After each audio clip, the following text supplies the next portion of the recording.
Warahmatullahi wabarakatuh. Bismillahirrahmanirrahim. Alhamdulillahilladzi binikmatihi tatimmus shalihat. Asyhadu an la ilaha illallah wahdahu la syarikalah wa asyhadu anna Muhammadan abduhu wa rasuluh.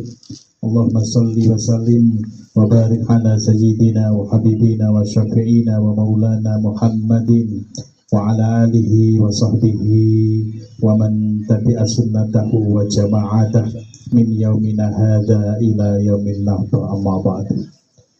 Hadratul Fadil akhina firomfillah Mas Kongko selaku Direktur Utama THC, kemudian kawan lama ya, guru saya juga beliau, Bapak Sugiono SE selaku Direktur TMA.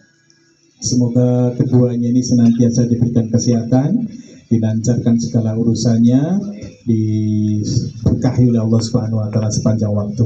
Kemudian rekan-rekan semuanya, Bapak Ibu yang kami muliakan.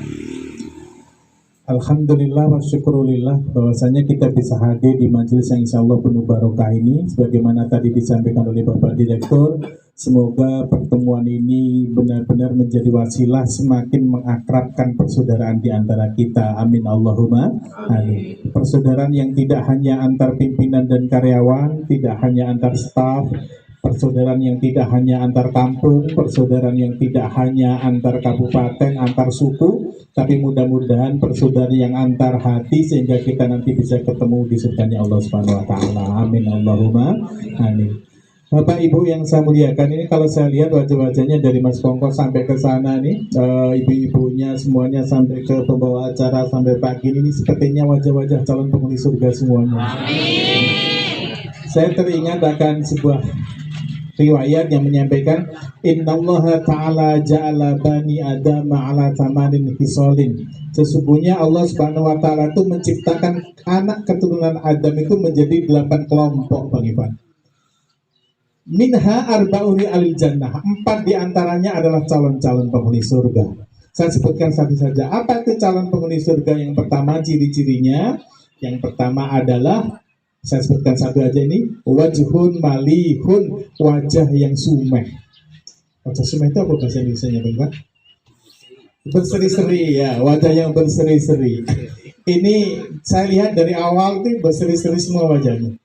Cuma saya masih ragu nih bagian berseri-serinya wajah ibu-ibu ini karena seneng ada pengajian atau karena jajannya yang banyak dia. Halo Ibu. Dua-duanya ya, alhamdulillah. Ibu, kita bersyukur banget hari ini Allah takdirkan kita bisa berjumpa di tempat yang sangat indah, penuh bunga, warna-warni kayak gini. Kemudian pakaian kita juga indah-indah, acaranya kita juga indah. Semoga suatu hari kita bisa lagi berjumpa di tempat yang lebih indah, dengan suasana yang lebih indah, dengan jamuan yang lebih indah, yaitu di surganya Allah Subhanahu wa taala. Amin Allahumma amin. Dan kalau sekarang kumpulnya menjelang Ramadan di Ataya, mudah-mudahan tahun depan di pelataran Madinah ya. Insyaallah. Saya pagin salah satunya yang tapi belum ada brosurnya nih. Saya nanti yang akan mencari dan berangkat juga melalui Al-Bait insyaallah. Ya, saya sudah ke beberapa orang, mereka sudah nabung juga melalui saya. Sudah 3 orang yang dari saya. Nah, insya Allah nanti pagi wajib berangkat ya. Kita berangkat bersama-sama, kita ngobrol lagi di sana ya, di Mekah, di Madinah insya Allah. Ibu bapak yang saya muliakan, mungkin ini sifatnya kultum saja. Yang jelas, yang pertama hari ini kita masih kurang lebih 1 minggu lagi berada di bulan Sa'ban. Apa bulan Sa'ban itu? Menurut para alim ulama, bulan Sa'ban ini adalah bulan bersolawat. Karena perintah solawat yaitu surat Al-Ahzab ayat 56 itu turunnya di bulan Sa'ban. Ya ayyuhalladzina innallaha wa malaikatahu yusholluna 'alan nabi ya ayyuhalladzina amanu shollu 'alaihi wa sallimu taslima. Itu adalah surat perintah membaca salawat kepada Nabi, dan itu turunnya di bulan Sa'ban. Maka bulan Sa'ban ini adalah disebut sebagai bulan salawat. Nah, kita sebagai umatnya Nabi disuruh memperbanyak membaca salawat kepada beliau Shallallahu Alaihi Wasallam. Bapak Ibu, kalau Allah perintah zakat, mustahil Allah zakat itu. Kalau Allah perintah haji, umroh, mustahil Allah haji dan umroh. Tetapi kalau Allah perintah salawat, Allah memberi contoh terlebih dahulu. Innallaha wa malaikatahu yusholluna ala nabi. Sesungguhnya Allah subhanahu wa ta'ala beserta malaikatnya bersalawat kepada Nabi. Baru Allah memerintahkan, ya ayyuhalladzina amanu shollu alaihi wasallimu taslima. Maka salawat ini sangat penting. Maka perbanyaklah salawat sebanyak-banyaknya. Ini waktu sisa ini jadi tidak perlu dihitung, atau kalau dihitung juga boleh. Misalnya saya targetnya sehari 1000 gitu. Ada sebuah hadis yang sangat indah. Rasulullah menyampaikan, man shalla alayya, barang siapa yang bersalawat kepadaku, hina yumsi asro, di waktu pagi 10 kali, wa hina yusbihu asro, di waktu pagi 10 kali, wa hina yumsi asro, dan pada sore hari 10 kali, atsrokathu syafaati yaumil qiyamah, maka orang yang membaca itu dia akan mendapat jaminan syafaat dariku. Alhamdulillah. Jadi pagi 10 kali, sore 10 kali, itu ringan sekali. Kalau sholat yang paling pendek itu namanya sholat Jibril, Sallallahu Alaihi Muhammad. Ya kalau kita baca Sallallahu Alaihi Muhammad, Sallallahu Alaihi Muhammad, Sallallahu Alaihi Muhammad, Sallallahu Alaihi Muhammad, Sallallahu Alaihi Muhammad, Sallallahu Alaihi Muhammad, Sallallahu Alaihi Muhammad, Sallallahu Alaihi Muhammad, Sallallahu Alaihi Muhammad, Sallallahu Alaihi Muhammad, 10 kali itu tidak nyampe seperempat menit, nggak ada ya? Nggak ada. Pagi kita itu seperempat menit, taruhlah seperempat menit baca Sallallahu Alaihi Muhammad. Sore seperempat menit baca Sallallahu Alaihi Muhammad, baru setengah menit di antara waktu yang 24 jam itu. Hanya perlu waktu setengah menit, kemudian kita udah dijamin oleh Rasulullah SAW nanti akan mendapat syafaatnya di hari kiamat. Amin Allahumma amin. Coba kita bareng-bareng yuk 10 kali, paling tidak biar langsung diperhatikan. Sallallahu ala Muhammad, sallallahu ala Muhammad, sallallahu ala Muhammad, sallallahu ala Muhammad, sallallahu ala Muhammad, sallallahu ala Muhammad, sallallahu ala Muhammad, sallallahu ala Muhammad, sallallahu ala Muhammad, sallallahu ala Muhammad. Ini kemurahan Allah. Allah berapa halal betul. Dengan hanya setengah menit saja kita akan mendapat syafaatnya dari Nabi besar Muhammad sallallahu alaihi wasallam. Ibu bapak yang saya muliakan, kemudian tentang Ramadan, dalilnya kita sudah hafal semua, tujuannya juga sudah hafal. Ya ayyuhalladzina amanu kutiba alaikumusiyam kama kutiba alal ladzina min qablikum la'allakum tattaqun. Nah ini akan saya bahas, ini yang jarang dibahas oleh kawan-kawan, itu la'allakum tattaqun. Kalau kita buka terjemahan Indonesia itu bunyinya begini, ya ayyuhalladzina amanu kutiba alaikumusiyam, wahai orang-orang yang beriman, diwajibkan atasmu berpuasa sebagaimana telah diwajibkan atas orang-orang sebelum kamu, la'allakum tattaqun, agar kamu bertakwa. Nah ini kalau terjemahan Kemenak seperti itu. Tapi kalau kita kaji secara ilmu bahasa Arab itu artinya tidak seperti itu, Pak. Belum cukup seperti itu. Jadi la'ala tattaqun itu fi'il mudhari, dia menunjukkan hal atau mustakbal, zaman atau waktu sekarang dan yang akan datang. Jadi kalau kita terjemahkan la'allakum tattaqun, itu artinya semoga kamu bertakwa pada masa sekarang dan masa yang akan datang. Itu ya. Kemudian fi'il mudhari itu kalau didahului la'ala, maka halnya jadi hilang. Jadi tidak ada masa sekarangnya, khusus untuk masa yang akan datang. Jadi la'allakum tattaqun artinya itu semoga kamu bertakwa pada masa-masa yang akan datang. Jadi yang sekarangnya hilang. Kemudian Faedah dari fi'il mudhari itu adalah al-istimrar, artinya berkelanjutan. Jadi kalau di tujuan puasa itu adalah la'allakum tattaqun, supaya kamu bertakwa pada masa-masa yang akan datang secara berkesinambungan. Jadi dari Syawal, Dzulqa'dah, Dzulhijjah gitu ya, sampai ke bulan Rajab lagi.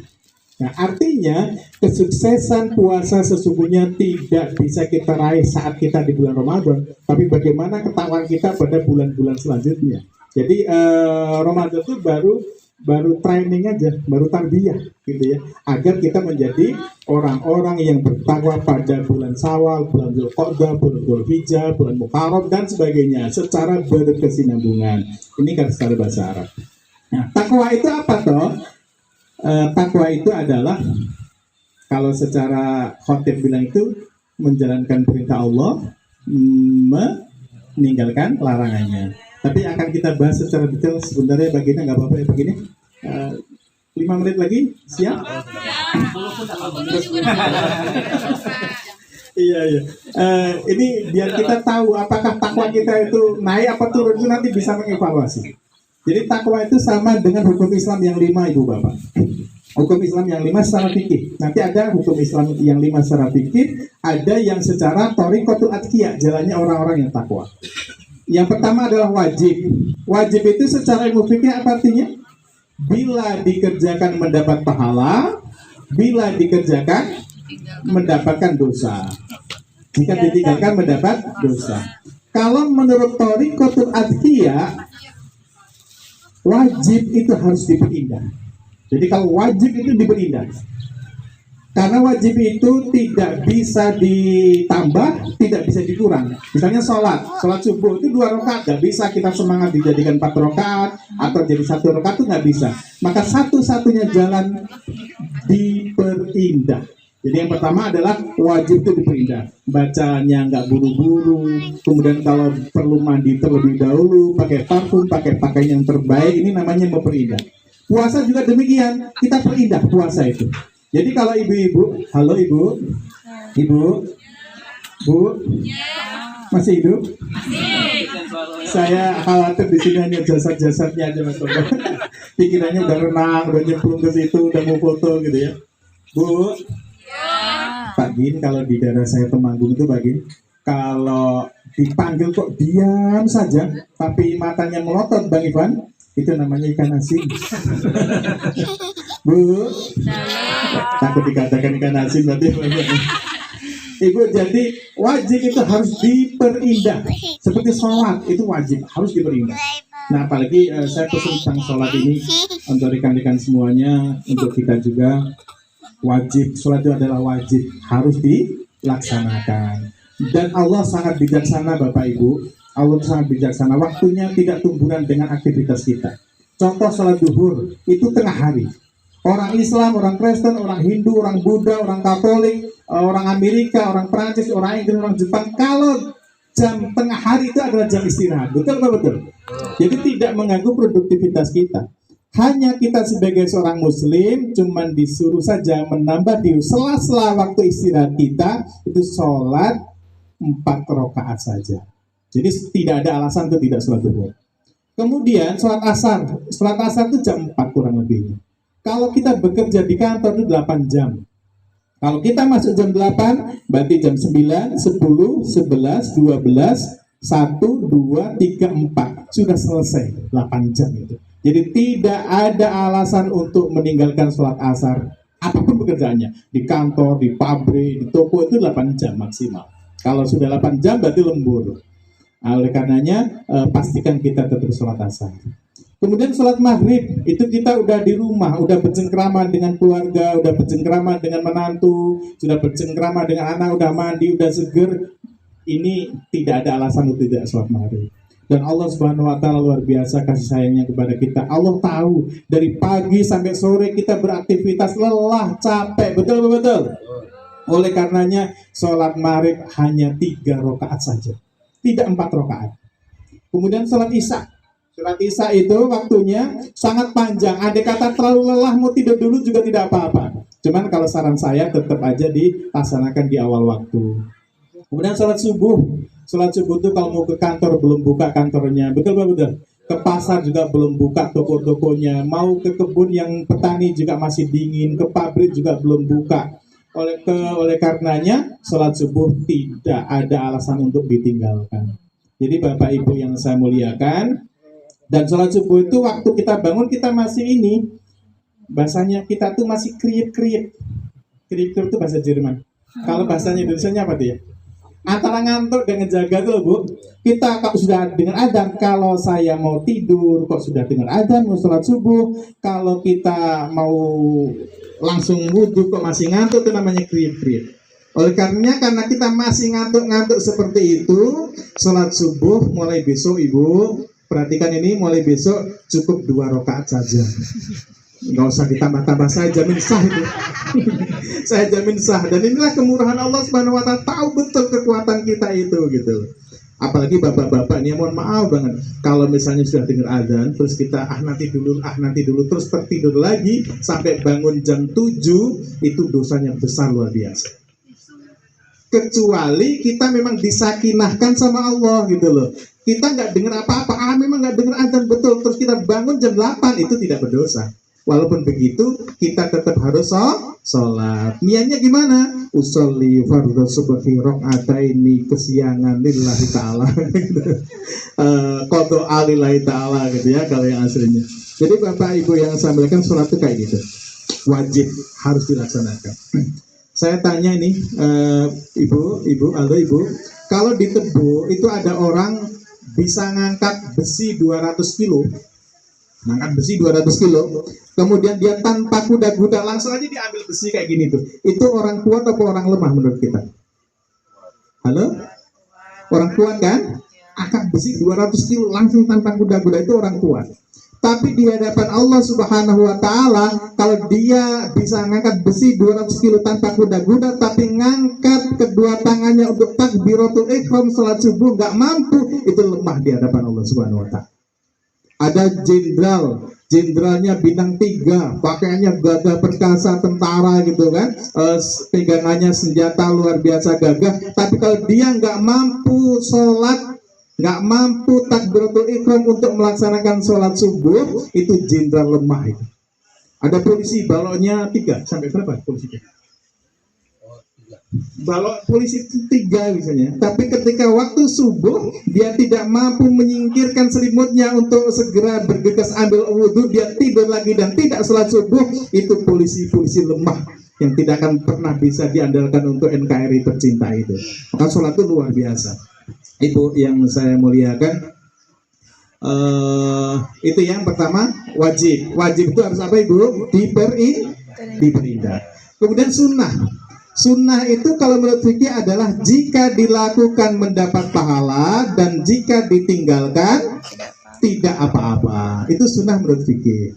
Tapi kalau sunnah menurut thariqatul adhiyah itu harus diperbanyak. Jadi sunnah itu harus diperbanyak. Tidak ada dalil satupun di Al-Quran maupun hadis yang mengatakan ini sunnah dikerjakan sesantai-santainya aja, nggak ada. Pasti diperbanyak. Dikir itu sunnah apa wajib? Dikir sunnah kan? Tapi perintahnya ya ayyuhalladzina amanu dzkurullaha dzikron katsira. Wahai orang-orang yang beriman, zikirlah kepada Allah dzikron katsir, dengan zikir yang sebanyak-banyaknya. Zikir sunnah, tapi perintahnya banyak. Sedekah itu harusnya sedekah kita itu berapa seharinya? Ada yang tahu? Ibu, Bapak? Sedekah minimal kita itu harusnya itu 360.000 sehari. Karena Rasulullah menyampaikan pada pagi hari setiap persendian kita itu harus disedekahi, harus disedekahi, dan jumlah persendian kita menurut Rasulullah SAW berjumlah 360. Kalau 1 persendian saja itu kita sedekahin 1.000, berarti setiap hari kita bersedekah 360.000. Tetapi ada ini luar biasanya Rasulullah, dengan itu semua bisa digantikan dengan sholat duha 2 rakaat. Alhamdulillah. Dengan sholat duha 2 rakaat itu akan mencukupi bersedekah 300 persendian, 360 persendian. Inilah yang menjadi kekaguman para dokter pagi, bahwa ketika Rasulullah menyampaikan ada 360 persendian pada waktu itu 14 abad yang lalu, ternyata dokter modern sekarang persis jumlah persendian manusia itu 360 banyaknya. Ibu bapak yang saya muliakan, kemudian yang ketiga wajib, sunnah, terus apa lagi? Mubah dulu ya, mubah. Apa mubah itu? Menurut fikih apa ibu? Mubah adalah jika dikerjakan tidak apa-apa, jika ditinggalkan juga tidak apa-apa. Itu mubah. Nah, kalau menurut Thariqatul Adqiyah, mubah itu harus disedikitkan. Nah, jadi kalau wajib harus diperindah, sunnah harus diperbanyak, mubah harus disedikitkan. Apa contohnya mubah itu Pak Amin? Contohnya kerudung, baju. Di kadang-kadang kan istri-istri kita tuh masih bangkrut, kepalanya 1, kerudungnya 15 itu. Itu padahal mulai besok harus disedikitkan itu. Ibu-ibu kakinya berapa? Sepasang kan? Kakinya sepasang, tapi sepatunya sampai 4 pasang. Itu mubadir itu. Besok harus dikosongkan lemarinya ya. Kan kita ada ibu-ibu itu loh, survei ya, survei saya kecil-kecilan itu. Itu lemarinya full, padahal yang dipakai itu aja loh. Nah, strateginya gimana Pak Amin? Biar kalau kita kepingin beli lagi, yang kemarin itu disedekahin. Kita mau beli kerudung nih, kepingin ini, ada iklan bagus gitu ya. Kemudian yang kerudung yang kemarin sedekahin, jadi lemarinya tetap aja nggak berdesak-desakan. Ini kadang-kadang baju wisuda juga ada aja di situ kan. Baju pengantin dulu masih ada di lemari, dipakai enggak, disedekahkan enggak, mubadir. Jadi mulai besok kosongkan ibu lemari-lemari itu. Mubah, makanan juga mubah, maka biasa-biasa aja, jangan berlebih-lebihan. Kita disuruh oleh Allah Subhanahu Wa Taala menikmati segala karunia yang Allah kasih kepada kita, tetapi tidak boleh berlebih-lebihan. Jadi yang mubah itu disedikitkan. Kemudian makruh. Apa makruh itu? Kalau dikerjakan tidak berdosa, kalau ditinggalkan mendapat pahala. Itu secara fikihnya. Tapi kalau menurut Thariqatul Adqiyah, makruh itu harus dihentikan.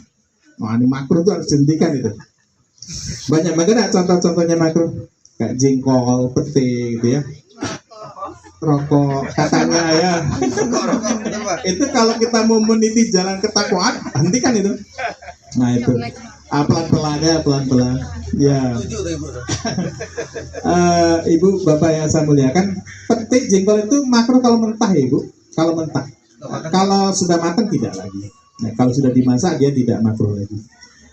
Jadi silakan nyemur jengkol ya, nyemur pete tidak apa-apa. Rendang jengkol tidak apa-apa.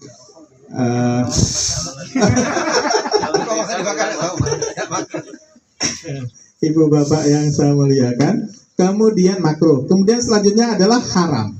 Apa haram itu? Menurut ahli fikih, haram adalah apabila dikerjakan mendapat dosa dan apabila ditinggalkan mendapat pahala. Kalau menurut Thariqatul Adqiyah ibu, haram itu harus dijauhi, bukan ditinggalkan. Kalau ditinggalkan itu seolah-olah saya mau maksiat dulu lah gitu. Maaf nih, saya mau zina dulu lah, besok saya tinggalkan. Saya mau minum khamar dulu lah, besok saya tinggalkan. Itu kalau ditinggalkan. Tetapi haram adalah harus dijauhi. Dan Al-Qur'annya memang begitu. Ya innamal khamru wal maisiru wal ansabu wal azlamu rijsum min amali syaiton fajtanibuhu, maka jauhilah. Kan gitu. Ayat akhirnya tuh fajtanibuhu, jauh, maka jauhilah, bukan maka tinggalkanlah. Jadi ibu bapak yang saya muliakan, nah sekarang kita udah tahu nih Bang Ivan, kita itu takwanya hari-harinya naik apa tidak. Kalau kita hanya dengar khotib saja, ngajinya tidak dalam seperti ini, meningkatkan takwa itu kayak apa ya, kan gitu ya. Sekarang berarti saya sudah takwa apa belum hari ini ya. Oh berarti kita mikir, sudah berapa banyak saya memperindah yang wajib ya. Yang sunnah apakah sudah saya perbanyak ya. Apakah saya sudah mensedikitkan yang mubah? Apakah saya sudah menghentikan yang makruh? Atau saya sudah menjauhi yang haram gitu. Nah inilah kita bisa evaluasi diri kita masing-masing. Mulai besok insya Allah ini bisa diingat ya. Jadi takwa sudah Jadi ibu bapak yang saya muliakan, itu mana takwa yang merupakan tujuan dari disyariatkan puasa agar kita bisa bertakwa itu. Kalau buahnya puasa itu tidak rakus terhadap yang halal dan jijik dengan yang haram. Itu buah puasa. Ini ngajinya loncat-loncat nih, nggak berurutan. Jadi ini yang penting-penting saja. Buah puasa itu apa buahnya? Halo, apa kira-kira tadi yang saya sampaikan? Tidak rakus kepada yang halal, jijik dengan yang haram. Itulah buahnya itu. Jadi buahnya puasa. Kalau kita puasa sebulan penuh tetapi dengan yang halal masih rakus, kemudian yang haram juga nggak merasa jijik, malah menikmati, nah itu berarti puasanya nggak berhasil. Jadi ibu bapak, kan kita puasa tuh Masya Allah. Kalau jam 3 sore kita lihat cendol itu kan halal ya bu, halal tuh. Tetapi karena dia sedang puasa tidak kita sentuh. Ya Allah, ini ada cendol. Sebenarnya engkau tuh halal cendol, tetapi sayang ini baru jam 3. Nanti sajalah setelah sholat maghrib. Jam 4 ibu lihat bakwan gitu ya, lihat tempe goreng gitu ya. Wahai bakwan, wahai tempe goreng, sebenarnya kamu itu halal, tapi sayang sekarang baru jam 4, nanti sajalah saya tunggu setelah sholat maghrib. Jam setengah 6, oh masakan sudah, oh ini ya Allah, ini ada apa namanya? Ada gulai patin. Ya Allah, sebenarnya gulai patin itu halal, ini kesukaanku, tapi ini kok baru jam setengah 6, nanti saya tunggu sajalah setelah sholat maghrib. Istri jam 6, istri jam 6, istrinya mas kok bilang istriku sebenarnya kamu tuh ya halal gitu kan. Kamu ketika kita nikah dulu saksinya banyak banget, cuman sayang sekarang kok masih puasa, nanti tunggu sajalah setelah sholat taraweh, sholat maghrib itu ngawur aja. Nantilah taraweh biar lapang dikit waktunya itu ibu. Nah kalau iya gitu, itulah kayak gitu kelihatan puasanya itu. Jadi ibu yang saya muliakan, itulah intinya. Jadi biar kita bertakwa kepada Allah, maka barusan kita kaji tentang bukan fikihnya, tetapi hakikatnya takwa itu seperti itu ibu. Terutama terakhirnya saya sampaikan sholat, sampaikan ke anak-anak kita ya bu, bahwa sholat itu wajib. Ibu, kalau tiba-tiba kita punya musola, entah dimanapun, ada orang datang dia pakai bodem, mukulin kaca, ngelemparin genteng dengan batu, sehingga musolanya roboh, itu orang-orang sekitar kira-kira marah apa tidak ibu? Marah kan? Kenapa kok marah? Karena ini rumah Allah Subhanahu Wa Taala. Nah, kalau semisal anak-anak ibu, anak-anak bapak, anak-anak kita semuanya sudah besar, kemudian tidak sholat, maka dia sedang tidak merobohkan musola, tidak merobohkan masjid, tapi dia merobohkan agama. Oleh karenanya semisal nih ya, saya yakin di sini tidak ada, cuman semisal saja. Di rumah ibu ada anak yang sudah balik gitu ya, laki-lakinya udah 15 tahun, kemudian kalau perempuan sudah haid gitu ya, kemudian mereka tidak sholat, kemudian kita diam saja, nanti perjalanan kita nanti di akhirat berat sekali. Oleh karenanya nanti pulang dari sini, kalau semisal ini misal aja, nah ini untuk orang lain, kalau punya anak laki-laki sudah dewasa dipanggil, nah sini nak sini nak, kamu tuh sekarang udah 15 tahun loh, kamu tuh sudah SMP. Oleh karenanya ini saya belikan baju koko, belikan sarung, belikan peci, sholat nak. Sholat, terserah setelah sholat kamu main dimanapun. Nanti kamu mau ngaji dimanapun, mau berkawan dengan siapapun, terserah. Yang penting sholat. Ini sudah mukena, ini sudah sarung, baju koko, peci sudah saya belikan. Begitu juga ketika anaknya perempuan, dok sini dok. Ini kamu tuh sekarang udah haid, sudah menstruasi, kamu tuh udah dewasa, ini sudah saya belikan mukena, sudah saya belikan jilbab gitu ya, sudah saya belikan kerudung, pakai nak, sholat, terserah kamu tuh besok mau sekolah dimanapun gak masalah, yang penting sholat. Ini harus kita sampaikan ibu, jangan sampai kita semangat sholat, semangat puasa, semangat melakukan kebaikan-kebaikan, sementara anak kita tidak sholat, kita diem saja. Ini adalah sekejam-kejamnya orang tua. Jadi orang tua kejam itu kayak gitu. Bu, Ibu, saya tanya sekarang ya Bu, biar gak ngantuk terakhir.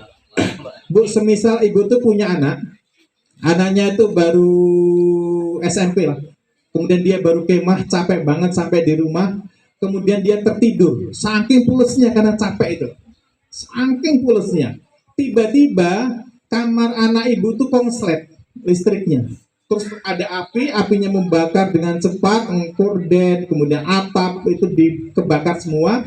Anaknya gak bangun karena kecapean dulu, Pak. Nah, kira-kira Bu, ketika itu anak Ibu apa yang dilakukan? Dibangunin anaknya, bangunin, tapi nggak mau bangun. Gimana caranya, Bu? Angkat, berat sekali itu. Wah, anaknya gendut itu, berat banget. Kira-kira diapakan? Tarik, betul kata Bapak, tarik kan? Karena ada api kayak gitu nih, langsung ditarik. Kemudian pas narik itu Bang, pas narik kayak gini, Abang ingat bahwa di kamar Bapak, di kamar Abang, di kamar Ibu itu ada sertifikat tanah, sertifikat mobil, itu pada api udah mau besar tuh. Ini mau menyelamatkan sertifikat tanah atau mobil atau tetap narik anaknya? Serius Bu? Kalau misalnya ingat lagi di kamar tuh ada gelang-gelang cincin untuk persiapan lebaran, gelang-gelang cincin atau narik anaknya Bu? Serius Bu? Serius? Nggak pencitraan?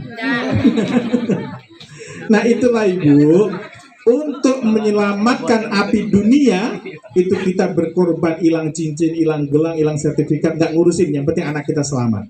Apalagi untuk menghindari kita, anak kita, keluarga kita dari api neraka yang menyala-nyala. Harusnya kita lebih semangat lagi. Jadi cinta kepada anak itu nggak harus lemah lembut terus Ibu. Kalau kondisi seperti itu kemudian kita lemah lembut, nang bangun yo, ini kobongan loh sama kita loh. Ayo anak sayang, anak baik, anak soleh, bangun. Kan nggak mungkin kayak gitu. Tapi tetap tarik. Nariknya kita bukan kejam gitu loh. Tetapi ini untuk menyelamatkan karena cinta kita kepada anak-anak kita. Nah oleh karenanya anak-anak Ibu kalau misalnya sudah kuliah, mohon ditelepon pas waktu sholat. Anggarkan pulsa khusus untuk nelpon. Nah ini sudah adzan, kamu udah sholat atau belum gitu. Nanti anak Ibu, Bapak tuh biasanya kalau udah sering kayak gitu, dia akan bilang, Pak, ya saya itu udah besar loh, ngapa harus ditelepon terus, saya tuh sholat gitu. Saya tuh bahkan saya ikut organisasi keislaman di kampus. Terus jawaban kita gimana Ibu? Jawaban kita, nah saya yakin juga bahwa kamu tuh orang baik, tak sholat. Saya nelpon itu biar hati saya tentram saja. Saya nggak mau ngeributin kamu. Cuman kalau kamu udah bilang saya sudah sholat, maka saya tentram. Tapi kalau kamu sampai meninggalkan sholat, berat sekali rasanya. Saya nanti pertanggungan jawab saya di akhirat kelak. Nah Ibu Bapak yang saya muliakan, mungkin ini yang bisa disampaikan karena waktu ya. Sudah saatnya lunch gitu ya. Ibu yang penting mudah-mudahan bisa dipahami. Saya ulang sekilas lagi. Kalau wajib di apa Bu? Wajib diperindah. Kalau sunnah diperbanyak. Kalau mubah disedikitkan. Kalau makruh dihentikan. Kalau haram dijauhi. Insya Allah itu ya, mudah-mudahan kita dijadikan oleh Allah, diberi kekuatan Allah untuk senantiasa bisa memperbaiki diri kita semuanya setiap harinya. Alhamdulillahirabbil alamin. Wassalamualaikum warahmatullahi wabarakatuh.